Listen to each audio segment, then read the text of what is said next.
Hi everyone, it's me Spring, the fiber enthusiast, and welcome to my channel. I am so glad to have all of you here hanging out with me each and every week. So today is Saturday podcast episode number. All right, so what do we do on Saturday? Oh, we find out what Spring's been up to this week, of course. No.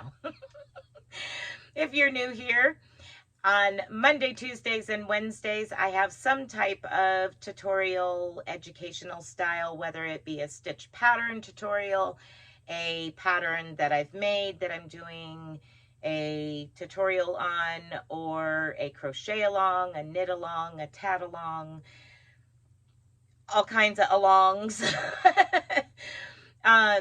Usually you're going to find those Monday, Tuesday, Wednesday. Most of the time, I have them pre-scheduled in advance for like 2 weeks, if not 3. Currently getting behind due to some farm work that needed to be done and the husband home more. And all right, now we're back on schedule. Time to start recording and start filming. So my amount of finished objects are almost obsolete. It's kind of silly, but that's what it is. Hopefully we'll get another pattern going. I'm hoping either the end of July, beginning of August, I'll have another crochet along. And that crochet along will be for a shawl that I did long before I actually made a YouTube channel. I was asked to write a pattern for it. I've tried numerous times, and for whatever reason, me and pattern writing don't get along. So I understand my mumbo jumbo, but nobody else would. So anyway, I am going to do a crochet along on it like I did for Pineapples on the Boardwalk wrap. There's a whole playlist on that if you're wondering what the heck is Pineapples on the Boardwalk. Well, here's a picture. Okay, so that was back a little ways back, but there is a playlist you can go hunt down. It's Pineapples on the Boardwalk. It is a rectangular wrap with a pineapple lace trim on it. But I do hope to the end of July, beginning of August, start a crochet along for the shawl. Some of you have seen it back there and asked me. It's not that one. I will insert a picture of the one I am talking about.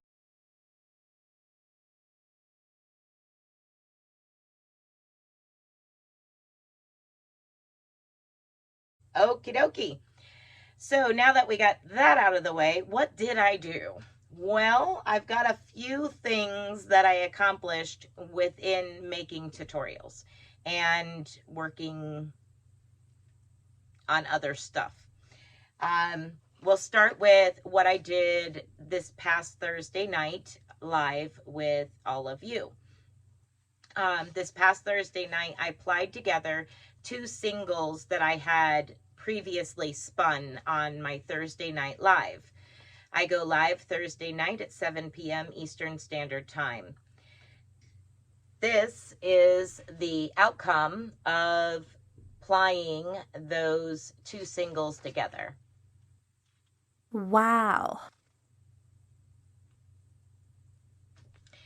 So it is 100% merino, and it still needs to go take a soak to set the twist. And if you're wondering what the heck I was just saying, set the twist and take a bath and soak and all that stuff. On one of these corners, I will add a card that you can click on, and it'll send you over to a 7 roughly minute video that explains what I'm talking about. And gives you kind of a visual. Another thing that I did Thursday night was I was talking with a friend of mine, and while I was sitting here talking to her, I was getting yelled at by some fiber that I had spun on a previous live quite some time ago, and it was hollering at me, hey, you want to spin, don't you? You're not done spinning. Nope. And it was true. It was telling the truth. So I grabbed some alpaca that I spun last year during the Tour de Fleece, which is coming up in July. Yeah, July 1st, Tour de Fleece comes. So anyway, I grabbed the alpaca that was raw, that I turned in, processed, turned into Rolags, and had spun last year. I grabbed some of it and plied it together. Now the dark brown is the alpaca, and the lighter color is from Paradise Fibers, and it's Shetland top. And it says that the SKU is H2 Humbug was what it was. But it was really cool because it kind of was like, I don't know, a frothy, coffee, foamy looking latte. It was really pretty. So I spun that Thursday night after the live. Then also this past week, if you don't know, Angela, the crazy poppy lady. Hi, Angela. She had done a square tutorial. They're doing like square of the week, I think it is, or square of the month. Can't remember. Anyway, on her live, she had a rainbow bucket hat. And I fell in love with it. And I'm like, automatically, I'm thinking that it would totally go with my socks. And those of you that know my socks know what I'm talking about. If you haven't seen them, I'll insert a picture here. Okay, so now you understand why I'm saying the hat would match my socks, because they're like really bright. So yeah, I want to make it in that for sure, just like hers as far as the rainbow colors. But what I really wanted the pattern for was different colors. I want to do a different color theme on it, and you'll understand when I finish it. And I haven't even started it yet. All I did was the square she made a tutorial for, so I could get a feel of how the stitch pattern went. It is Tunisian, and this is it here. So you work from one and you work up, and then you start working in, like corner to corner. So I absolutely loved her bucket hat, and I'm like, I've got to figure that out and do it. I've never done this before in Tunisian. I mean, I've done Tunisian, but I've never done this, and it's awesome. So I made the square, and if you're on her channel, this square is going to be seen on tomorrow's video for her, I think. So I did that. And doing tutorials, trying to get caught back up on my videos, I decided that I wanted to do a puff stitch square. Similar to a granny stitch, a granny square, but in puff stitch form. Because again, my brain is going, I got some ideas for that. That would look really cool like this. Whether I actually follow through with that or not, it's written down and I might get back to it. So I worked up a puff stitch square. Really simple, guys. Really, guys and gals. Okay. Really, really simple. And I was like, okay, well, fine. I'll just go ahead and do the tutorial on it. And I did the tutorial. And then I had to delete the tutorial because Speedy Gonzalez here, you wouldn't have been able to follow. I'm like, I would have had to slow it down to been Charlie Brown's teacher or whatever. So anyway, I have 2 finished squares. And the tutorial is in a totally different color, and I didn't do a full square because the repeat is obvious after a couple of rows. So I did it and explained it that way. And then I ripped it back out. I'm like, I don't need another square. So I did that. And I think my last finished object is, yeah, this hat. Not this hat, but one just like it. If you don't know, I have been asked and accepted totally to be a part of Wings in September. So she said that we could, Rose, hi Rose, she said that we could start with promoting, you know, our tutorials, our hat and our set tutorials. And I will put a card somewhere to the video of me explaining that. We're doing sets, there's a playlist, and we as creators are, some of us are creating our own patterns. So June's patterns are crocheted patterns, a hat and a cowl to match. And in the playlist, there's actually 2 crocheted sets. So yeah. July, I'm going to do the knitted sets. So I needed to record the hat and the cowl. Well, I recorded the hat and have it all ready to go up and available in July. And here's what you will see in the tutorial. So that is one of the tutorials coming, and another tutorial coming. So this is knit for my knitters. I don't want to leave anybody out. Okay, now we'll get into what I have half done. Last week, I had started my socks for this month because I realized this month is going to be over before I knew it, and I have not even started socks yet. So last week I had to about there on the sock, and I have one done. So there's my half, and I'm to the heel on the second one. So I should, hopefully, if no more storms come through like they did today, I should be able to complete these and have a picture to Miss Linda. Hey, Linda. For the June socks. Hopefully, I can get that done. We had a heck of a storm today and some tops blew out of some trees. So, yeah, what a nightmare. And, okay, moving on. Next thing that I have half done, almost half done. It's a little less than half. Let me get to it. Should have had this prepared already. And I'm trying to hurry up, guys. And here I thought I had nothing to show you.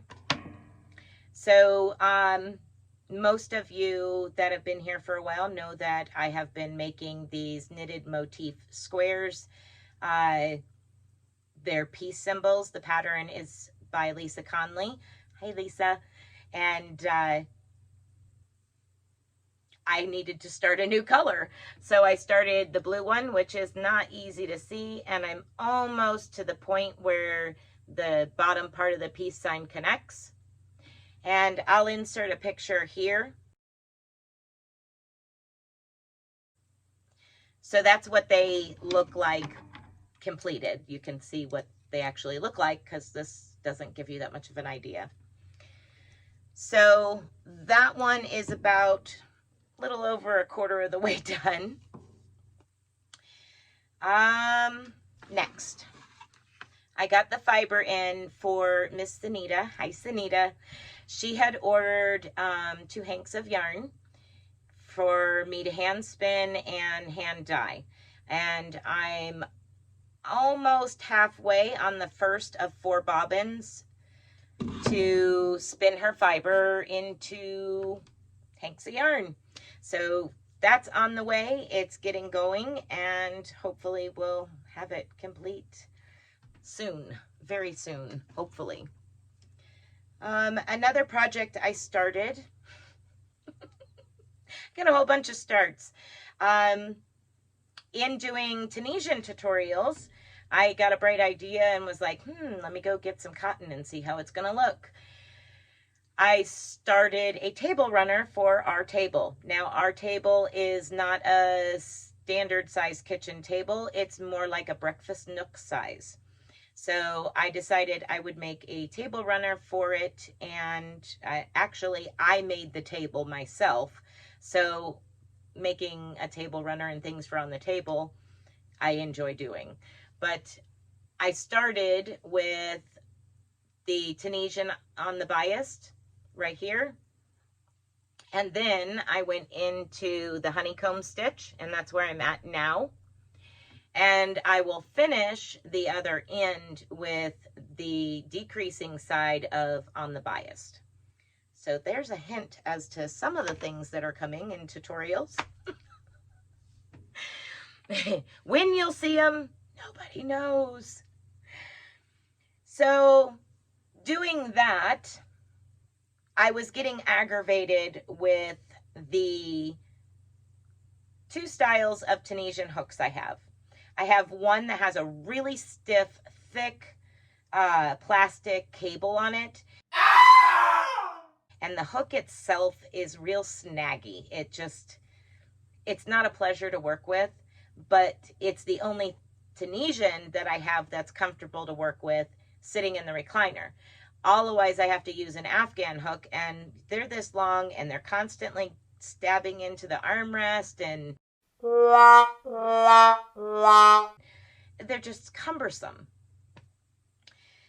So I come back here, and I was looking and pining around for ideas in here to see if I could come up with something that would work to just relax and Tunisian crochet.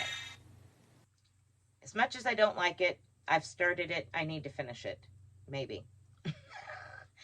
So I got poking around in here, and I had these Nook hooks that have been sitting here since I got them. I got them when Walmart blew them out and basically got rid of them.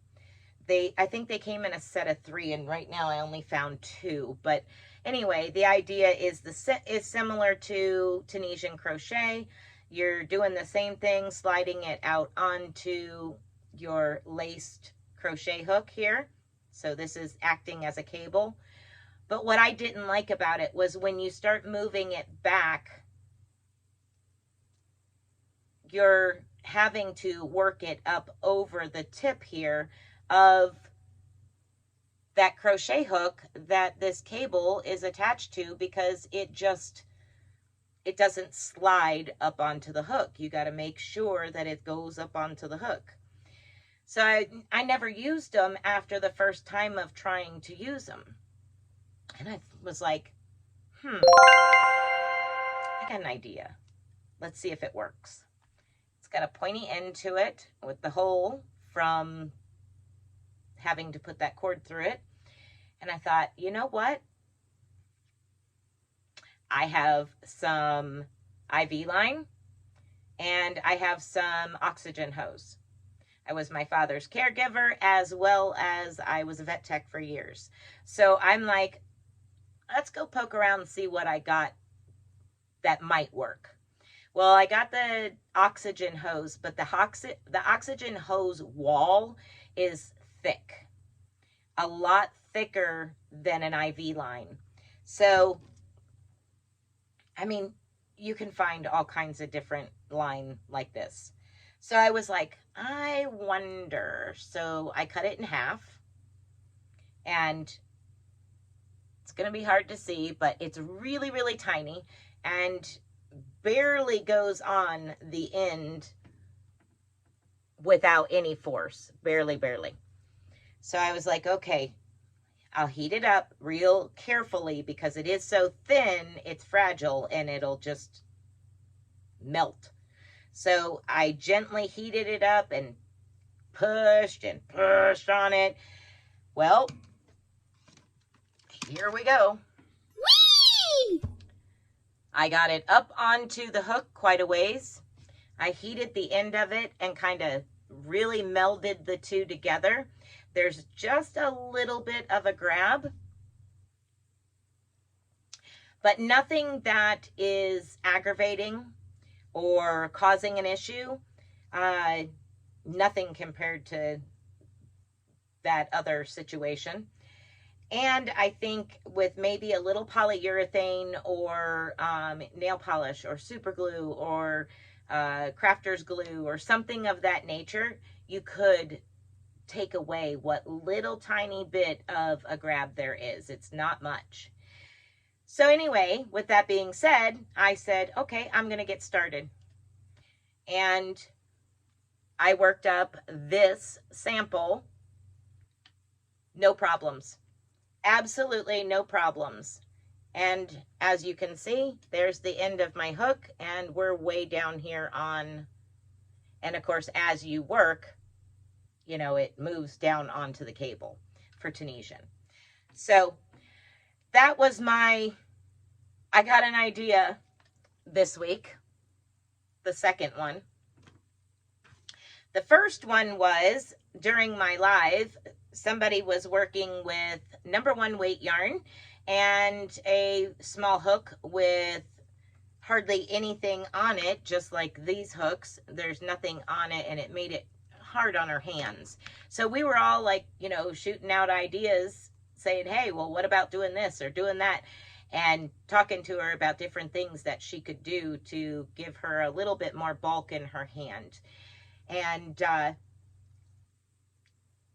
I thought about, prior to that live, I thought, oh, Miss Bailey sent me the perfect crochet hook for what I need.